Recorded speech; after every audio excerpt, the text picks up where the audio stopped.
I would actually want you to elaborate again on. I don't think I understood so that on the concept of the Messiah. Are you saying there are two different schools of thoughts with regards to how Jewish people see the coming of the Messiah, the Messianic age, or however way you put it earlier on? There's more than 20 understandings of the Messiah. There's no monolithic understanding of the Messiah. Okay.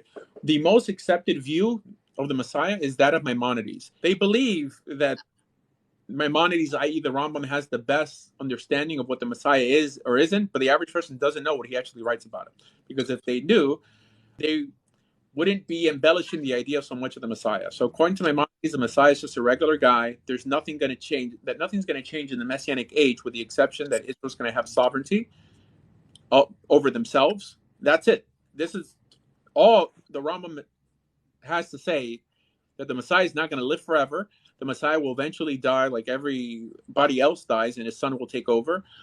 Um, he also teaches that the Messiah is not responsible for the resurrection of the dead. Right? There's a lot of things. There's so many, and you have to contrast that with what everyone else says about the Messiah. There's other people who teach that the Messiah never dies. The Messiah reads your mind. The Messiah could fly. Right?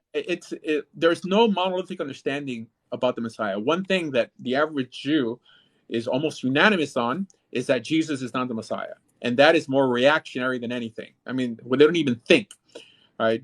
They just know, especially Jews who are less religious, that what solidifies their Jewishness is the fact that they're not Christian, which is stupid to begin with, right? I mean, I don't believe Jesus is the Messiah, but I think what makes you Jewish is that you believe in Torah, like not that you dislike Christianity. But the average understanding of the Christian regarding what Jews believe about the Messiah is in some way very monolithic. I mean, they think Jews believe one thing, and it's not true. There's no one understanding of the Messiah. No one knows for sure. I mean, heck, there's a famous rabbi, but he passed away now. His name was Dr. Yeshaya Leibowitz. So he said that anyone ever who will ever declare himself to be the Messiah, he will always be wrong, because the notion of the Messiah is that the Messiah is always to come, and that's the belief. And anyone who ever claims to be the Messiah is going to be a false Messiah. In other words, saying that the notion of the Messiah is BS. And there's a rabbi in the Talmud who said that the Messiah is not coming because he already came. He said that King Hezekiah was Messiah, and the age of Hezekiah was the Messianic age. So this idea that every Jew has to in some way constantly be awaiting the Messiah, no, appears in one rendition of the 13 Principles. But I mean, the Rambam lived, like 800 years after this statement in the Mishnah and the Talmud was uttered. But no one agrees.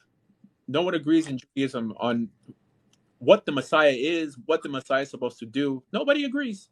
Okay, those who say they agree only study what's called ArtScroll Judaism. That means whatever they read in the English translation of Jewish text, they think that's what Jews believe, or what counter missionaries teach, like Tovia Singer and stuff like that. All right, you'd be surprised But the power. I mean, someone could have by making you like videos of YouTube, like on YouTube, and in some way espousing their views like that. Yeah. according to your understanding, Rabbi, considering that you mentioned that it's only about 12% of the Jewish people who are actually religious, what do you think? What do you reckon is going to take to get the majority of the people to believe in the Messiah? How do you reckon is going to it's actually going to happen to convince them otherwise, the majority of the Jewish people, that this is actually the Messiah that the Bible spoke of? What do you mean? I mean, what Messiah? Do you mean Jesus? I mean, I don't believe in Jesus. No, the Messiah that the Jewish people are waiting for. Oh, okay. So there's no commandment to believe in the Messiah in the Jewish world. I mean, even a Jewish Messiah. The understanding is that when the Messiah, or i.e., the Jewish king, arises, belief will not be an option. Meaning, he's a king. What, are you not going to believe it? But this idea that you have to believe in order for your faith to be validated is a Christian idea. There's no commandment in the Torah to believe in a Messiah. There is a commandment that if we want, we can establish a king. So when you have a Jewish king, like from the line of David, and he's ruling your people, what are you going to say? You don't believe in this king?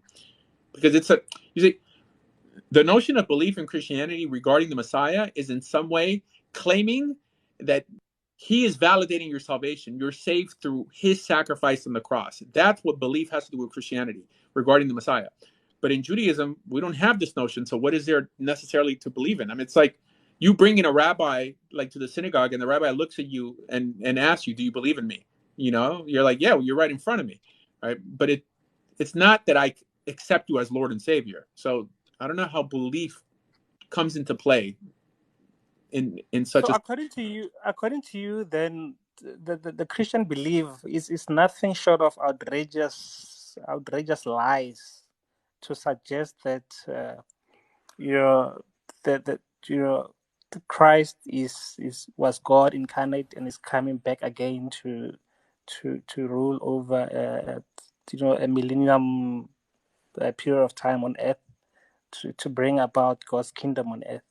I mean, that to you must be an outrageous lie, then, according to what the Christians believe. I mean, I won't put it in such a manner. I mean, just because I'm very Christian friendly, right? An outrageous lie.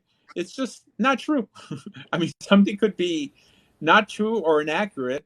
You know, I'm not appalled. I mean, I'm glad that you and your family and your friends have been sensitized by Torah values, right? Even though, I mean, that was at the expense of believing that a man was God, but believing in this man as God, i.e., the God of Israel, incarnate for 33 years, brought you closer to the Torah. So I still think is a net gain. It's an ethical net gain that you had to go through this and through Christianity to ultimately come to Torah observance and to the belief in the God of Israel, right? Because if not, I mean, look, we have to always ask, what's the price paid?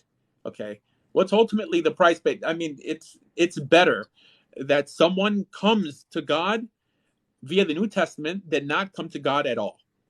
Okay, and I don't think the average Jew would articulate it like that, but we have to be heck. I mean, in life, the choice is typically between what's good and what's better. Clearly, this is better than in some way people in Africa or something trying to reinvent the wheel ethically, and because they possibly will never get there. Or like every attempt to reinvent the wheel ethically throughout human history, from the Soviet Union, Cuba, Cambodia, North Korea.